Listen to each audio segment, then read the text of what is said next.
Welcome back to the video lecture on East Asia's cultural influence on the law of the sea. This time, we are going to discuss on China and Japan's encounter with the modern international legal system first, then we'll focus on the law of the sea aspect. Let me first touch upon in the case of China. International law was systematically introduced into China in the 19th century, shortly following the Opium War, though arguably there was also some rudimentary form of international law in ancient China, especially in so-called period of spring and autumn and period warring state in the pre-imperial China. Chinese initial encounter with modern Eurocentric international law was widely known to be a bitter experience because of the unequal treaties imposed by invading foreign powers during the century of humiliation, leading to almost perpetual belief in the People's Republic of China that the function of international law is mainly to legitimize Western powers' oppression of the non-West. When, as recorded in history, international law was first introduced in China in the 19th century by Western ministerial, the Martin translates the Helly Witten's element of international law, and the Chinese version was officially published in 1864. Interestingly, in the same year, China invoked international law for the first time in its diplomacy when Prussia arrested 3 Danish vessels in Bohai. China lodged the protest that Bohai was Chinese internal sea and the Parisian Act was a violation of international law. As a result, Prussia released the Danish vessels. After the founding of the People's Republic of China in 1949, there was further developments of Chinese practice in international law. During the 1950s and 1960s, China generally followed the former Soviet Union and viewed the international law in a bifocal approach, for example, the socialist international law and bourgeois the international law. However, in a late time, particularly after the carrying out of the economic reform and open door policy in 1978, China has viewed the international law a more programmatic approach without much ideological color. Despite the many signs indicating this belief in the Chinese government and society, China has much more nuanced approach to international law in realities and prepared to be viewed by other countries as a law-abiding citizen in the international society. China's status as the de facto, the second largest global power prompts inquiry into its fulfillment of this role. For example, how does China interpret and apply international law in forming norms required by its domestic legal system and foreign relations, or by the times based on what standard or direction? Have there been proper proposals for policy alternatives and based on those standards and direction? And can China play a leading role in the formation of international norms? China's dynamic engagement with international law reveals a strategic balancing act between adherence to established legal norms and preference for bilateral negotiations, driven by notions of sovereignty and non-interference. While its growing global status and involvement in international organizations reflect increased influence, tensions arise from the assertive territorial claims, particularly in the South China Sea, raising questions about China's compliance with international norms. As China continues to shape the international legal order, the balance between pursuing national interests and upholding established principles remains a key challenge in its evolving role on the global stage. Let me touch upon Japan. With regard to Japan, the use of international in Japan after Meiji era can be characterized by Japan-style positivism and the distinction between Euro-America and Asia.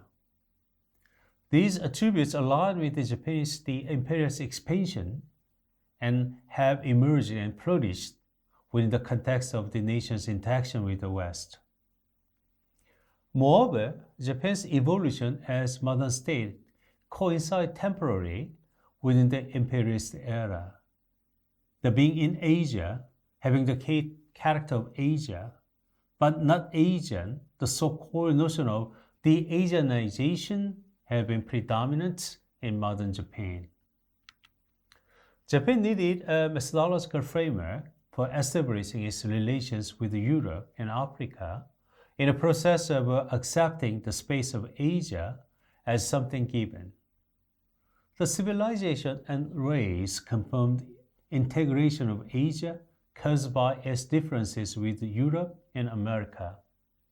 Culture and nation lead to the hierarchization with Asia and reshaping of the regional order based on this hierarchy, which took place under the influence of the Japanese imperialism.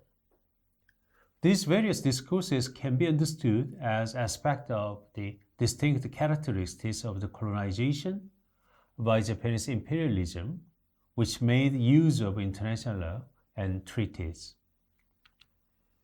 Japan's application of international law closely mirrors that of Western imperialist countries in terms of procedures, method, and objectives. Regarding the changing perception of Japan as a latecomer among the imperialist countries, the paradox of history mentioned by occurred tension shortly after the Russia-Japanese War has a meaningful implication. What he says is quite interesting. Westerners regarded Japan as a barbarian country when it was peaceful and observed in a gentle literature. It was only after Japan committed massacre in the battlefield of the Manchuria that they called Japan as a civilized nation. It is not easy to condemn Japan's practice of evading its responsibility under international law through the adherence to the minimum standard of legality in the interpretation and operation of international law, which has been foundation for the relations between sovereign states since the end of the Second World War. Japan's operation of international law, which does not reflect morality and a zeitgeist of the time, is attributable to the historical context of the building and collapse of the empire based on military expansionism. It requires thorough and careful preparation for the application of international law against Japan, which views international law from the perspective of the legal injustice, meaning that something may be morally wrong without being legally problematic. Japan is a de facto number 2 after US, maybe number 3 after US Germany, among so-called liberal democracies. But it is quite wondering whether Japan playing its role as a number 2 or 3. For example, how does Japan interpret and apply international law and forming norms required by its domestic legal system and foreign relations, or by the time and based on what standard and direction? Have there been proper proposals for policy alternatives and based on those standards and direction? And can Japan play a leading role in the formation of international norms? Japan's engagement with international is characterized by a delicate balance between upholding established norms and pursuing bilateral negotiation for safeguarding national interests. Active participation in international organizations and treaties showcases its commitment to the rule of law and multilateral cooperation. However, historical sensitivities and territorial disputes have at times strained Japan's relations with neighboring states, sparking scrutiny over its adherence to international norms. The very recent Fukushima contaminated water release and the North Sea disputes underscore the challenges Japan faces in harmonizing international obligations with domestic concerns. Navigating this delicate interplay is vital for Japan's aspiration of responsible global leadership and shaping its influence on international stage. Thank you very much for your attention.